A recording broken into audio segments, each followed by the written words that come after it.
Hello hi friends, welcome to my channel. Friends, ఈరోజు మన recipe వచ్చేసి చాలా హెల్దీ పన్నీర్ రోస్ట్ అయితే చేస్తున్నానండి.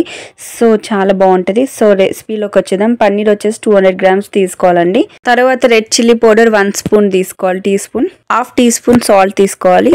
మనం half teaspoon chaat masala తీసుకోవాలి. Half teaspoon coriander powder తీసుకోవాలి. Teaspoon ginger garlic paste తీసుకోవాలి. Half teaspoon garam masala తీసుకోవాలి. ఫైనల్ గా హాఫ్ టీ స్పూన్ ఆయిల్ తీసుకొని మంచిగా మిక్స్ చేసుకోవాలండి. మంచి ఆయిల్ వేసి మంచిగా ఇలా మన వీడియోలో చూపిస్తున్న విధంగా మిక్స్ చేసుకొని ఒక 15 minutes పక్కన పెట్టుకోవాలి. తర్వాత పొయ్యి మీద ఒక ప్యాన్ పెట్టుకొని తర్వాత ఒక 1 టీ స్పూన్ ఆయిల్ వేసుకొని హీట్ చేసుకోవాలి ప్యాన్. తర్వాత వచ్చేసి మనం ఏదైతే మనం మిక్స్ చేసి పెట్టుకున్నామో మిశ్రమాన్ని మొత్తం ఇలా వీడియోలో చూపిస్తున్న విధంగా మొత్తం ప్యాన్ పైన వేసేసుకొని ఒక 3 minutes మంచి ఫ్రై చేసుకోవాలండి. ఫ్రై చేసుకున్న తర్వాత మళ్ళీ ఒక బ్యాక్ సైడ్ తిప్పుకొని మళ్ళీ 3 minutes మన సిమ్లో చిన్న మంట మీద మనం ఫ్రై చేసుకుంటుంటే మన పన్నీర్ రోస్ట్ అనేది రెడీ అయిపోతుందండి.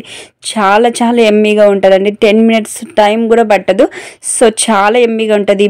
మనం వెయిట్ లాస్ కోసం చూసే వాళ్ళకైతే చాలా మంచి రెసిపీ అండి. ఇదైతే చాలా టేస్ట్, హెల్త్ చాలా మంచిదండి పన్నీర్ అయితే. సో నేను గార్నిష్ కోసం అయితే ఆనియన్స్ అండ్ కొరియాండర్ లీవ్స్తో ఫైనల్ కోటింగ్ అయితే ఇచ్చేసానండి.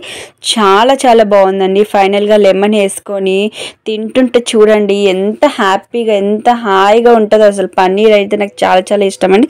సో ఎలా చేసుకోవాలని అనుకుంటే ఇలా నాకైతే ఇది ఒక రెసిపీ అయితే మాకు తెలిసిన వాళ్ళు చెప్పారు, చాలా బాగుంది. సో ఇలా ట్రై చేశాను.